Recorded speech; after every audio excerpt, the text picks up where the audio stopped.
Salamat sa Diyos at nakatapos na kami ni ayan, dito pa kami sa Jai Palis pa. Ayan, tingnan natin palis ako ni Brad Jerry sa dito sa lokal namin. At may pupuntahan kami. Handaan naman bro. Sige bro, ingatan bro tayo. Ito na bro. Nakadaya na. Nakayipit lang. Hindi ako magagas sa may ano. Yung alam mo yung ano bro, yung nag-iihaw doon. Bati-bati mo yan bro, yung nag-iihaw. Medyo kausap, mababa rin kausap yun bro. Hindi siya. Doon sa may bago dumating sa inyo. Oo, yung nag-iihaw doon, taga Pangasinan. Si Brad, ano to? Si Oscar, lagi kong pinaalanan bro. Oo, huwag ka magsawa bro, huwag ka magsawa. Bro, doktrina. Atin ka bro, doktrina. Kasi nung nangyari sa akin doon sa nung bago ako naanib. Oo bro. Oh, matyaga siya no, yung sister na yun. Si Olivo. Oo, sinaga ka niya, di ba? Ay, talaga. Ay, ko salamat na Diyos. At may makulit na kapatid ano? Nakakuha akong kapatid na ganito. Pero ano kasi niya, naikwento ko sila mama, kapatid ko ganito na. Tapos ako matagal na rin ako nakikinig. Oh, pati si attorney, pati si architect Hobby. At sa akin, oh, nakikinig ka na pala bro, di mo ba alam na kasalanan niya na pag nakasumpong ka ng maganda, eh syempre nasa kalayawan ka. Sasanib ka. Oo. Yun, may panahon talaga na na para sa'yo. Hindi, tsaka yun sinasabi ko, oo nga, hanggang kailan, yun din hindi, panahon lang yun, tsaka may proseso. Yung sinasabi mong ganun, may sabi kasi dun sa sita, sinasabi ko na wag magmadali ka, magtumulin ka, magano ka na dahil hindi mo alam yung pwedeng ibunga kinabukasan. Sabi ko nga oo, sinasabi ko rin ganun. Kasi kailangan i-ano mo rin siya dun sa ganun i-battle mo sa ganun kasi kung de-depend ka sa kanya versus ikaw naman na talagang may aral ka na talagang alam mo mag-ano sa kanya kasi nga yun nga huwag natin pagwawalang bahala na yung kalaban talaga nandiyan na sa tabi niya hindi, mas magaling ka, huwag ka papayag dyan sige sabi mo yung ganito, ganon, di ba? Kaya kung ano yung nasa puso mo bro, yung nasa puso mo talaga sabihin mo kahit dyan sa mga kapatid, kita mo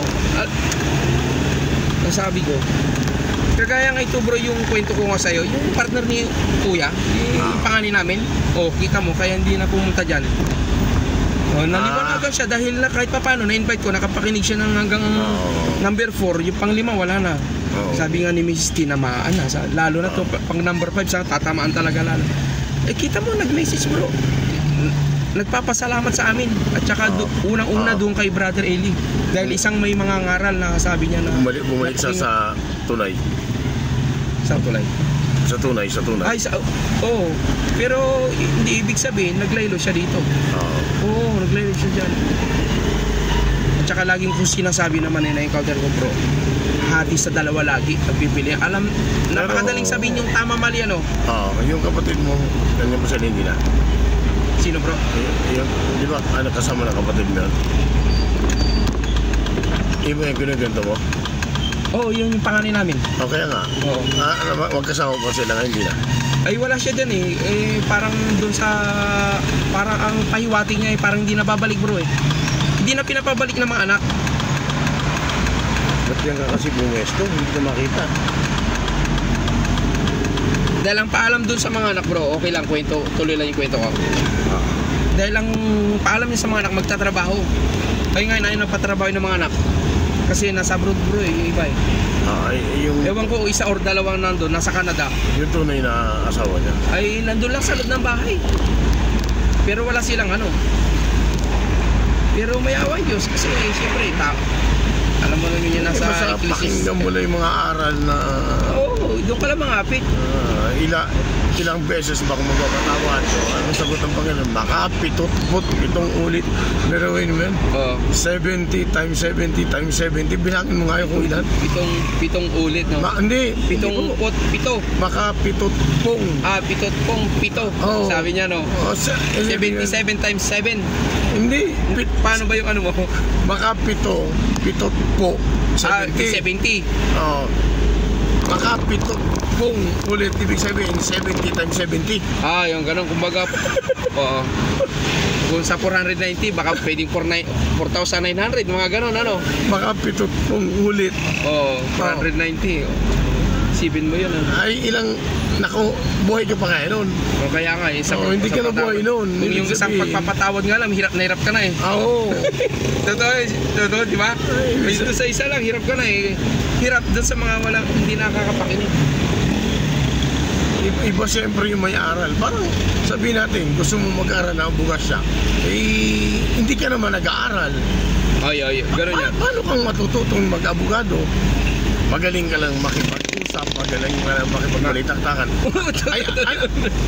Ano yung batas mo sa pakikipag-usap? Ano ba yung tamang pamamaraan para sumagot ka? Oo. Magaling ka sa personal yung chimpo, mo. kung wala ka pa sa chimpo, nagpapaliwanag pa, banat ka na kagad eh. Yun pala, sisimula ka palang binagsak ka na ng judge. Oo. Kasi hindi mo alam nila, pan-doktor naman yung sinasabi mo. Kung gusto mo maging abogado, lagi kang makikinig ng pang-abogado. Yung mga abogado nga tapos na, nag-aaral pa na nag-aaral, ano? Tuloy-tuloy ang review. Parang ganito sa atin, subukan nung maanib ka. Pagka-anib mo, tigil ka. Bro, excuse alam mo yung kapatid na lagi may bibit, yun yung may suman kanina? Oo. Di ba pupunta ng palengke? Tinanong niya kung ilang taon na sa iglesia. Ay, ganito. Oo. Kasi kami, refreshing na lang, refreshing. Hindi ko lang kasi ayaw ko rin naman si may dad, ano. Yun nga po yung aral sa atin. Alam kong maraming nakakapansin yung kaulit ni Kuya Daniel. Kaulit, naubos yung oras, kaulit. Yung kaulit nga, i-apply mo sa sarili mo yung kaulit, nagagawa mo ba? O di ba? Inuulit na nga, alam mo ba lang inuulit, hindi mo man nagagawa, hindi mo na pagtatagumpayan. O di ba? Tapos magrereklamo ka, hindi ganoon. At saka alam mo, sa totoo lang, gusto ko rin maulit-ulit yan para doon sa bago. Di ba? Hindi, at saka sa mga bunso ba? Kung bakit gusto kong ulit-ulitin kahit yung mga Bible expression. Kasi ang tao makakalimutin, bro. Yung sample nga lang ni Brother Daniel kanina. Yung nasa likod niya, kita-kita natin ilang oras siya nagsasalita. Pinaulit sa'yo, ilan ang naalala niya, no? Yung mga pangalan lahat, yung MCGIQS, din yung pitong faith, pitong faith, tapos yung puso, at saka yung time, yung faith, nakalagay din dun eh. Yes, Yung faith na una ko, yung 7. Yung faith na, as in, yung letter na faith, then yung time, at saka yung puso, at saka yung hope. Ewan ko na lang po yung mga background, medyo limot ko po yung mga background. Ibig sabihin yung mga frame doon, yung mga frame, mga bulaklak, mga ganon.